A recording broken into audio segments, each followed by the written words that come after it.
They say you can't outrun your shadow, but they never tell you how heavy that shadow gets after 3 years on the move. My life was a collection of cheap motels, box-dye black hair, and names I could barely remember to answer to. I thought I had finally found a place to disappear in the gray, rain-soaked streets of this city.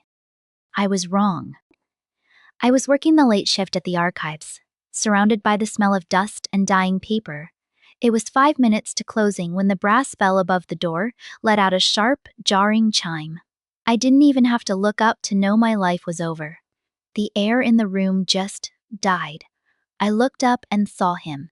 He was impeccably dressed, a dark suit tailored to a body that looked like it was built for violence. He was damp from the rain, and his eyes, cold, slate gray, locked onto mine with a terrifying focus. He walked toward the counter, his movements slow and rhythmic, like a wolf who knew the sheep had nowhere left to go. He leaned against the wood, his expensive watch catching the dim light. "Closing time soon?" he asked. His voice was deep, like a low frequency you feel in your chest. I tried to keep my hands from shaking. 10 minutes, I managed to say. "What can I get you?" "Information," he replied. I felt my heart hammer against my ribs. My hand drifted under the counter, searching for the silent alarm, but he just watched me, a small, cruel smirk playing on his lips. "Relax, Sarah," he said, using the fake name on my badge. "That is the name you're using this month, isn't it?" "Who are you?" I whispered, my voice breaking. "Does it matter?" he said. "I know who you are, and I know what you stole from the syndicate in Chicago. Oh, and Maya? Don't bother with the alarm. I cut the wires before I walked through the door." He leaned closer, invading my space until I could smell the rain and expensive tobacco on him. He told me not to scream.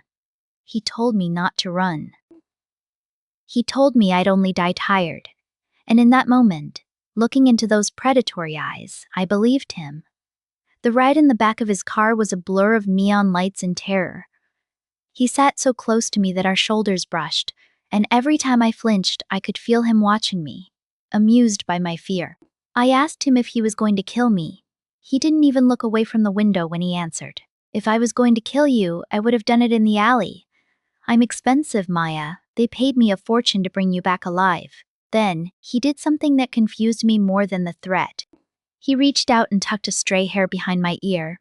His fingers were warm, his touch almost tender, but his eyes remained ice. "Skittish," he murmured. "I like that." He took me to a glass-walled penthouse high above the city. It was a palace made of steel and cold marble, a sanctuary for a man like him, and a cage for a girl like me. He poured 2 drinks, amber liquid swirling in crystal glasses. He told me to drink, mocking my fear by saying if he wanted to drug me, he wouldn't need a glass to do it.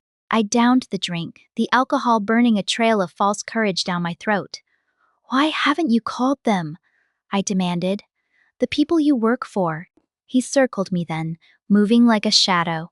He stopped directly behind me, his breath warm against the back of my neck. "Because when I saw you in that archive," he whispered, "something changed. The files said you were a thief. But looking at you now, you're a survivor." He grabbed my arm and spun me around to face him. We were so close I could see the pulse in his neck. The air was thick with something I didn't want to admit, a raw, dangerous attraction that felt like a death sentence. "Prove to me," he said, his voice rough with something like hunger, "that you're worth more alive than dead." 2 days. I spent 2 days in that glass cage with him. We played this twisted psychological game where every word was a trap and every look was a challenge. I hated him. I hated the way he looked through me, and I hated how my body reacted when he got too close. The storm was screaming against the glass on the second night. Lightning flashed, turning the room white, and I was standing by the window, feeling the vibration of the thunder in my bones. He came up behind me, his presence heavy and suffocating. "Stop thinking about running," he told me. "It's all I know how to do," I snapped back. He caged me in against the glass with his arms, not touching me, but leaving me nowhere to go. He started talking about the encryption keys I'd stolen, how the syndicate would tear the city apart to find them. I couldn't take the coldness in his voice anymore. I turned on him, screaming that I stole them because they killed my brother. I saw the mask slip then. For a split second, the predator was gone, replaced by a man who looked surprised. That wasn't in the file, he muttered. You think you know everything? I challenged him, my chest heaving. You're just their well-paid attack dog, Elias. He didn't argue. He just grabbed my chin, forcing me to look at him, and then he kissed me. It wasn't a soft kiss. It was desperate and angry and possessive. It felt like a collision.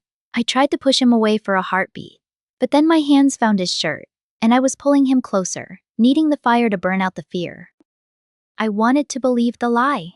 I wanted to believe he had chosen me over the contract.